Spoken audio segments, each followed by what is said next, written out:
Are you a good kisser or just average? Are you a good kisser or just average? Are you a good kisser or just average?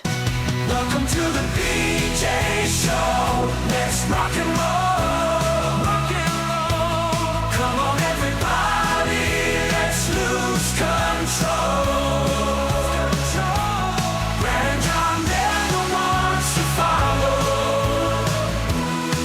Yeah, ready for the ride. It's the BJ Show.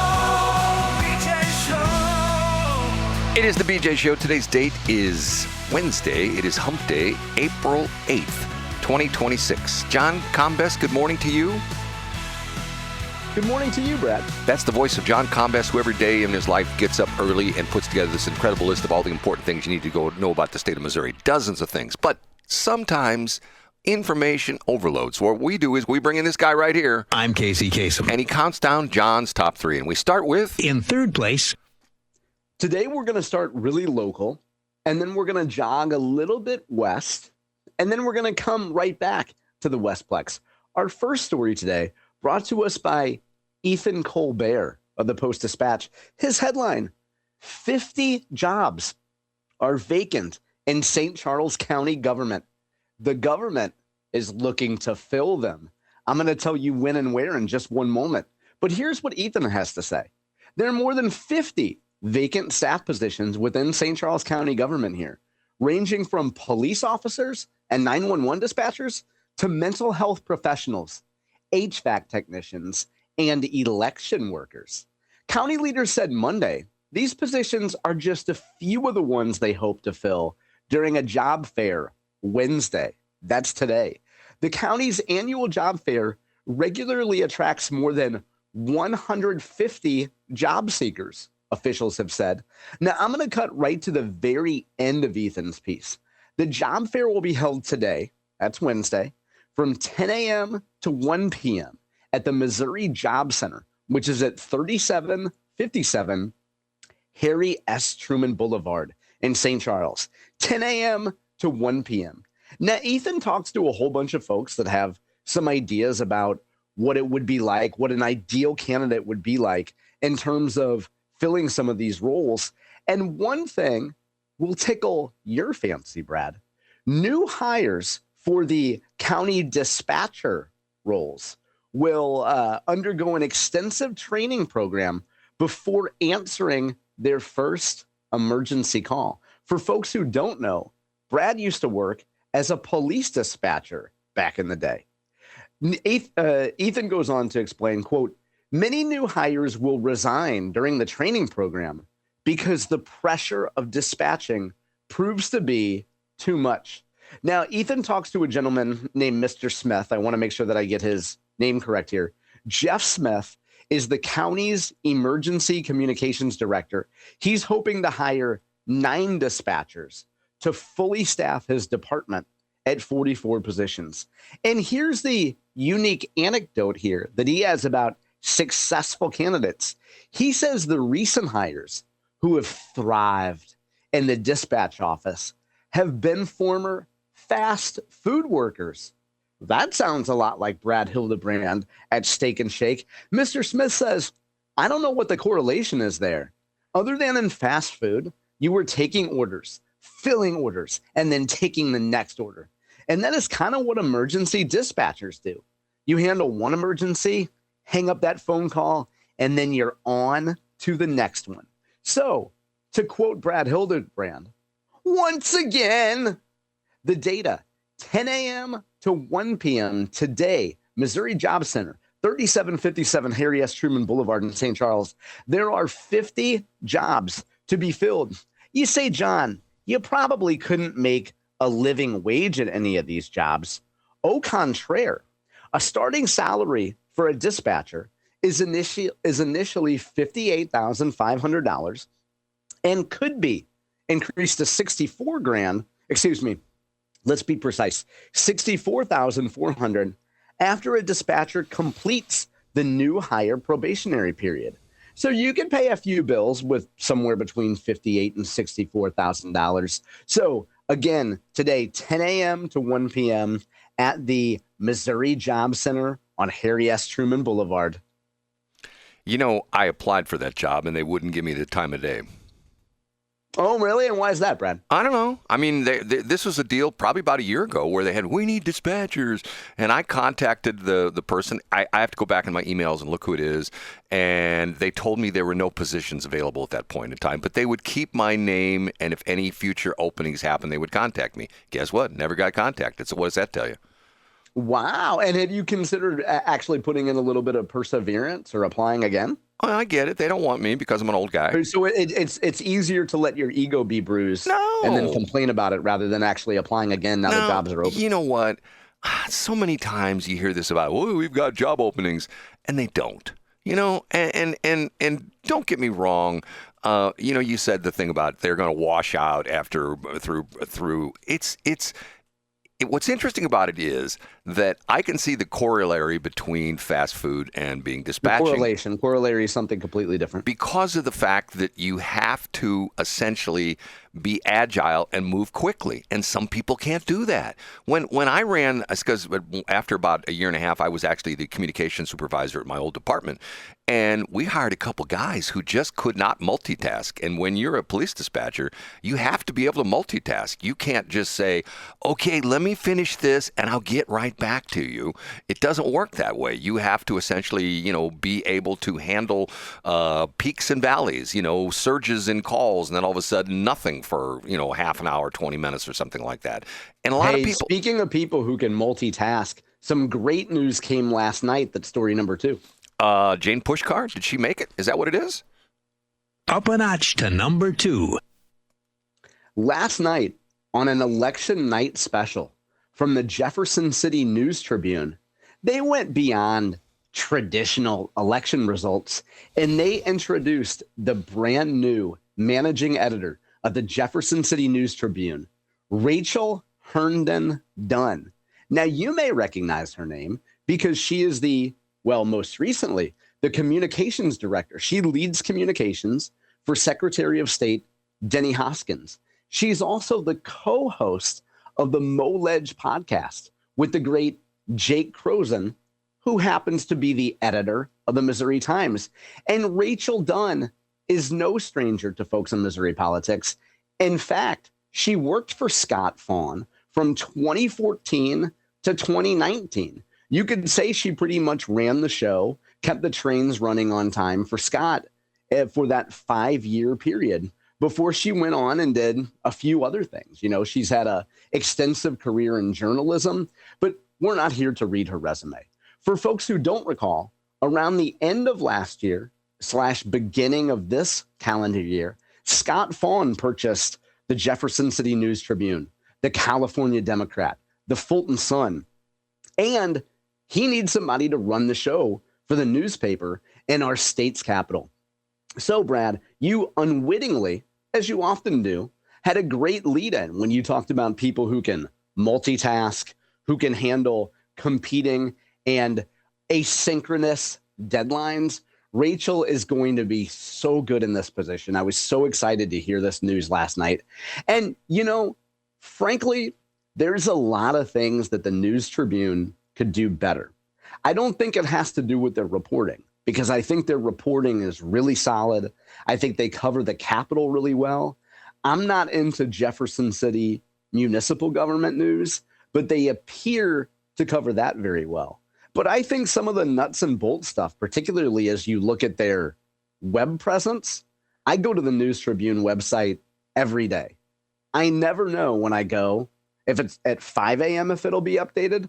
I don't know if they quit updating on the weekends. I don't know why I can go on a Monday morning and not see anything new since Thursday. I'm sure Rachael is going to take advice, suggestions, and I'm sure she's going to right that ship, make a good paper even better. Congratulations to Rachael for this. She's going to be so good. My memories of Rachael when she worked for Scott back in 2014 to 2019, absolutely flawless execution. I'm the kind of guy, Brad, and it's caused a lot of tension between you and I. I like when people are competent. I've been blessed to work with so many people over the years that execute well, that take their job seriously, that don't leave you hanging, that actually do the things they say they're going to do. And that's the type of woman that Rachael is based on my memories of interacting with her in the past. And I know she's going to be an awesome, awesome editor. And I hate to sound ominous here, but if I was in the Tribune newsroom and I was some sort of lackadaisical, bumbling, mouth-breathing knuckle dragger, I'd be pretty worried that we had somebody in charge that was super competent.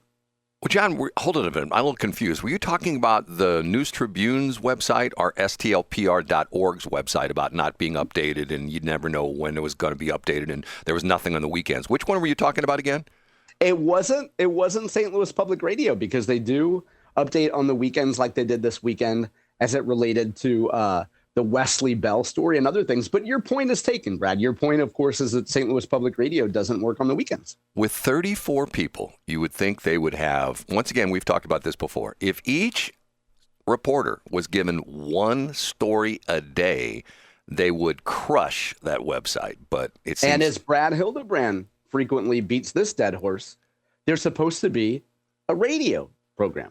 So I imagine they have a lot of sound engineers and people who focus on St. Louis on the air. Brad, since we're talking about dead horses, I want to lead in. I want to give enough time in A block for you to take a victory lap on election results from yesterday. Let's get into it. On victory lap. I didn't vote for Let's anybody. get to it, Brad. Okay. Hit the button. The number one. See what I mean about frustration? Anyway, headline from St. Louis Public Radio. Voters reject conservative candidates for Francis Howell School Board. This story is written gleefully, we can assume, by someone named Heba Ahmad. She's surely an objective reporter at St. Louis Public Radio.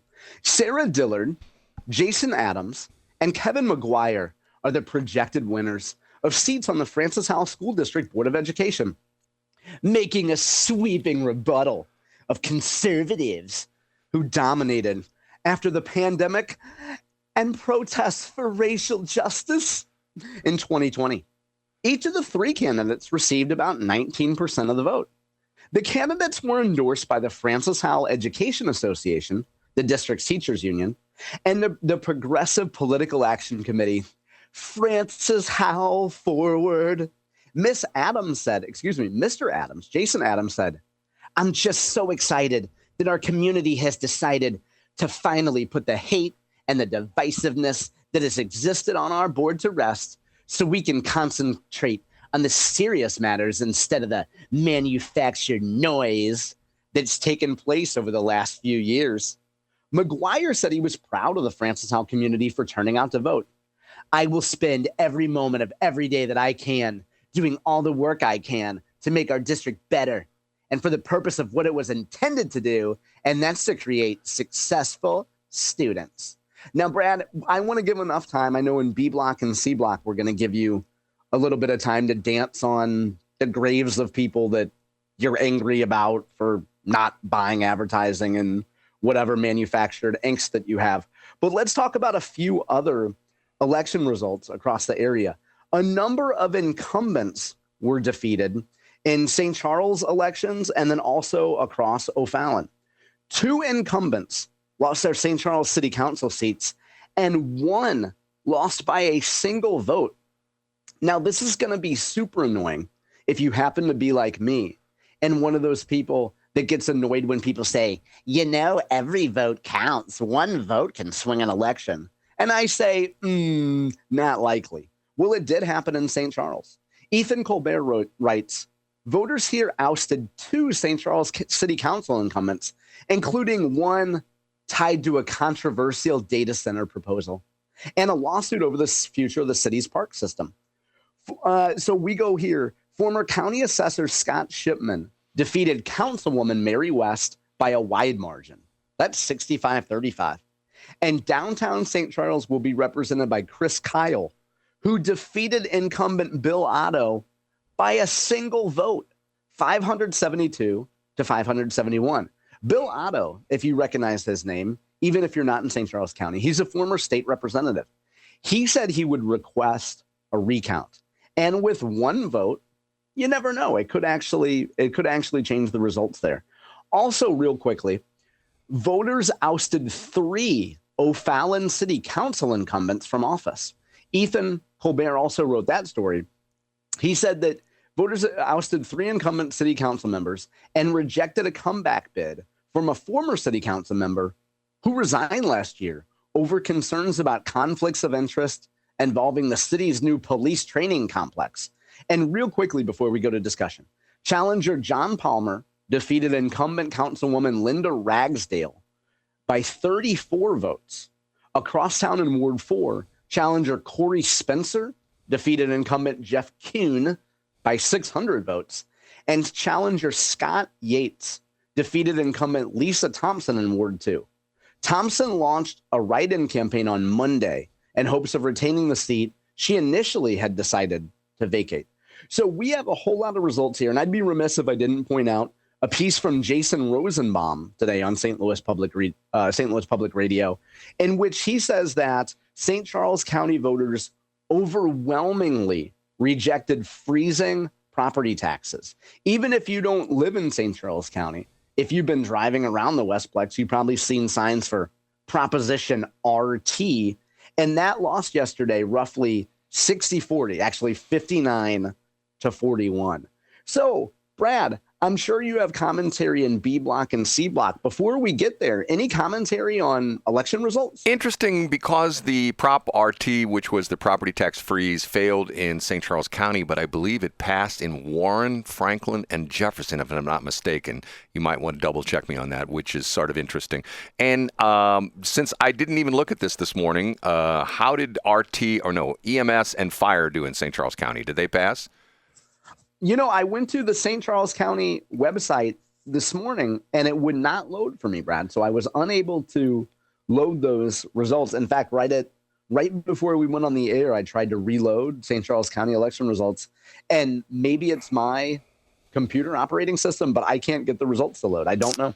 You know, I've got, you know what I can do? If you want, after the show's over, I can drive out there at 70 and 79 and file a sunshine law request to get the results. That'd be pretty good, Brad. We've gotten 2 sunshine jokes in 2 episodes. Kurt Bahr, and what's his name? Mr. Parkinson? I'm not going to tell you. If you don't remember, I'm not going to tell you. His name. They'd love to see me. You know, I have to tell you, just between you and me, I think Kurt Bahr is running scared. And what would he possibly be scared of? Well, he's got a competitor. He's got somebody that's going to challenge him, I believe, in the primary, if I'm not mistaken.